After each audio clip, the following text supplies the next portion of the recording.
తెలంగాణలో రేవంత్ రెడ్డి ప్రభుత్వానికి కొద్ది కాలంలోనే ఎదురుగాలి మొదలైనట్లుగా అనుమానాలు కలుగుతున్నాయి. శకునం బాగోలేదని, కాలం కలిసి రావడం లేదని ప్రచారం జరుగుతోంది. పైగా ప్రజల్లో అనుకున్నంతగా స్పందన కరువైందని విశ్లేషణలు వినిపిస్తున్నాయి. నెల రోజులుగా రేవంత్ రెడ్డిలో కూడా దూకుడు తగ్గిందని ఆయనకు తెలిసిన వాళ్లే అంటున్నారు. అందుకు కాంగ్రెస్ టైప్ పాలిటిక్స్ ఒక కారణమైతే, జనంలో రేవంత్ రెడ్డిపై విశ్వాసం కలగకపోవటం రెండోదని చెప్పుకోవాలి. జనంలో మంచి పేరు తెచ్చుకునేందుకు ఫైర్ బ్రాండ్ పాలిటిక్స్ చాలవని, ఏదో ఒకటి చేసి చూపించాల్సి ఉంటుందని కూడా తాజా పరిణామాలు చెబుతున్నాయి.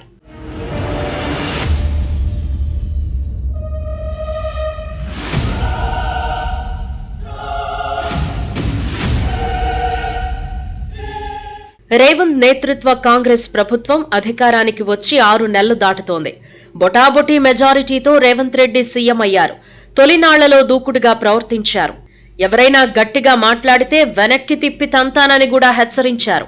6 గ్యారంటీల్లో 1-2 అమలు చేశారు. అందులో మహిళలకు ఉచిత బస్సు ప్రయాణం పెద్ద ట్రంప్ కార్డుగా భావించారు. ఇంకేముంది, మహిళా శిరోమణులంతా తమ వైపుకు వస్తారు అని, తాను తిరుగులేని నాయకుడినవుతానని రేవంత్ రెడ్డి ఎదురు చూశారు. పరిస్థితి మాత్రం అందుకు భిన్నంగా తయారైంది. తొలినాళ్లలో మహిళలు ఉచిత ప్రయాణాన్ని తెగ ఎంజాయ్ చేసినా ఇప్పుడు పెద్దగా పట్టించుకోవడం లేదు.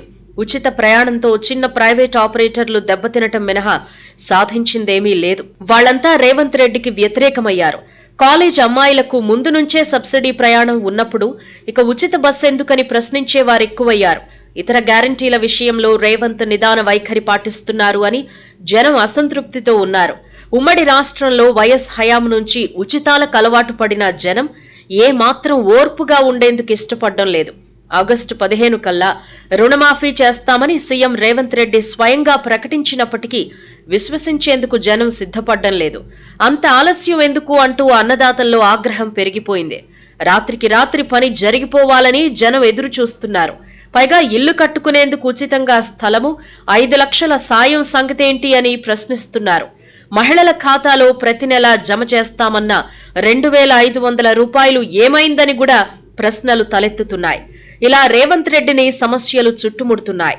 రుణమాఫీకి 30,000 కోట్లు, ఇతర స్కీములన్నీ కలిపి అంతకన్నా సొమ్ము ఎక్కడి నుంచి తీసుకురావాలి అని రేవంత్ మథన పడుతున్నారు.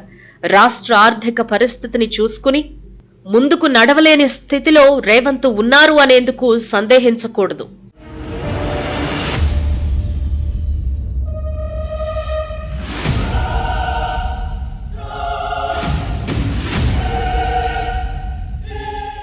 లోక్సభ ఎన్నికలు కూడా ఒక రకంగా రేవంత్ కు కలిసి రాలేదు. ఇంటా బయట ప్రత్యర్థులు ఒకటై తనను దెబ్బతీస్తున్నారు అని రేవంత్ కు తెలియంది కాదు. నిధుల విషయంలో కేంద్రం నుంచి తనకు సహకారం అందడం లేదని కూడా రేవంత్ గుర్తించారు.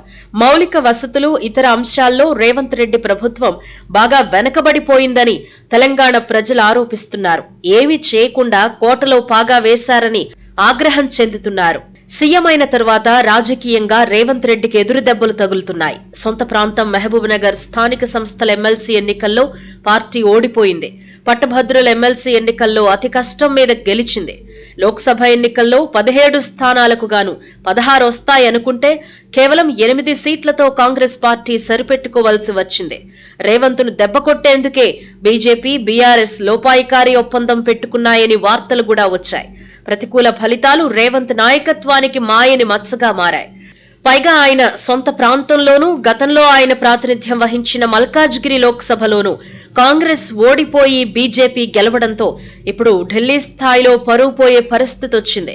ముఖ్యమంత్రిగా ప్రజాసేవలో రేవంత్ సక్సెస్ కాలేదన్న చర్చ మొదలైంది. ఇందులో కొంత భాగం కాంగ్రెస్ పార్టీలోని ప్రత్యర్థులు చేస్తున్నది కూడా ఉంది.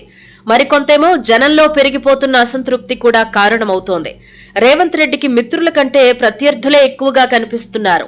ఆయన్ను దించేస్తే తాము సీఎం అవుదామని ఉత్తమ్ రెడ్డి, కోమటిరెడ్డి, రాజనరసింహ, ఇంకొంతమంది ఎదురు చూస్తున్నారు.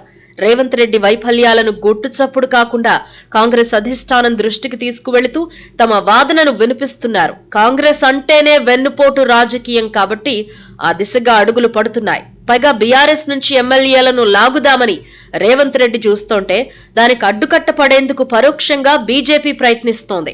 బీఆర్ఎస్ ఎల్పీని కాంగ్రెస్ లో విలీనం చేసుకోవాలని రేవంత్ సంకల్పిస్తే బీఆర్ఎస్ పార్టీ మొత్తాన్ని బీజేపీలో కలిపేసుకోవాలని ఢిల్లీ పెద్దలు ప్లాన్ చేస్తున్నారు.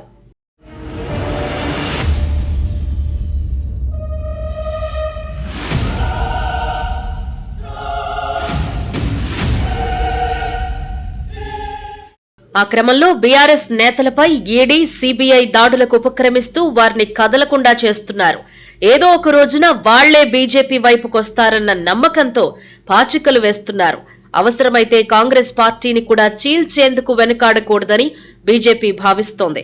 దాంతో ఇప్పుడు బీఆర్ఎస్ వారిని తెచ్చుకునే కంటే సొంత పార్టీ ఎమ్మెల్యేలను కాపాడుకోవడం రేవంత్ రెడ్డికి కత్తి మీద సాములా తయారైంది. మరోపక్క ప్రజా సమస్యల పరిష్కారంలో రేవంత్ రెడ్డి బాగా వెనకబడిపోయారు. కొత్త ప్రభుత్వం వచ్చే నాటికి రోడ్ల పరిస్థితి అధ్వాన్నంగా ఉంది. రేవంత్ సర్కార్ కనీసం రిపేర్లైనా చేస్తుందని ఎదురు చూశారు. ఇంతవరకు ఆ దిశగా అడుగులు పడలేదు. పైగా పనులు చేస్తున్నట్లుగా కలరింగిచ్చి వదిలేశారని కూడా జనంలో అసంతృప్తి జ్వాలలు రేగుతున్నాయి. మహిళలకు ఫ్రీగా బస్సు ప్రయాణం కల్పించారే తప్ప కొత్త బస్సులు కొనుగోలు చేయలేదు. దాంతో బస్సుల ఫ్రీక్వెన్సీ బాగా తగ్గి రద్దీ పెరుగుతోందని జనం వాపోతున్నారు. ప్రజా వైద్యం కూడా ఒత్తిడిని ఎదుర్కొంటోంది. ఆసుపత్రుల్లో సదుపాయాలు బాగా తగ్గిపోయాయి. దాంతో పేద ప్రజలు సర్కార్ దవాఖానాలను నమ్ముకోలేక ప్రైవేట్ ఆసుపత్రులకు వెళ్లాల్సి వస్తోంది. జూనియర్ డాక్టర్లకు 3 నెలలుగా స్టైఫండ్ చెల్లించలేదు. వారు సమ్మెకు సిద్ధమవుతున్నారు. వారికి చెల్లించాల్సింది 100 కోట్ల లోపే ఉంటుంది. అదే సమకూర్చలేని ప్రభుత్వం 30,000 కోట్ల రుణమాఫీ ఎలా చేస్తుందని జనం ప్రశ్నిస్తున్నారు.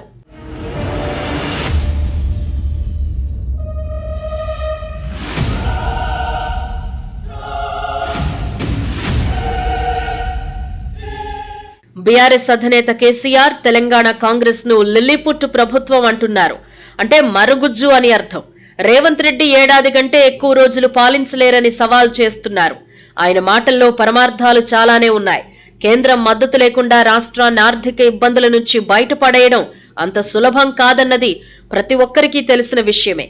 పొరుగున ఉన్న ఆంధ్రప్రదేశ్ ముఖ్యమంత్రి చంద్రబాబు నాయుడు కేంద్ర సంకీర్ణంలో భాగస్వామిగా ఉంటూ రాష్ట్రానికి మేలు చేసుకునే ప్రయత్నంలో ఉన్నారు.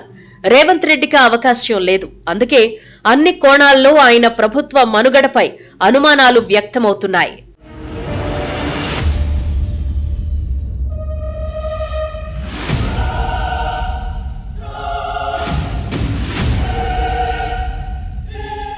Please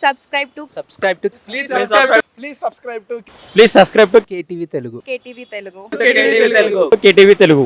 KTV Telugu. KTV Telugu channel.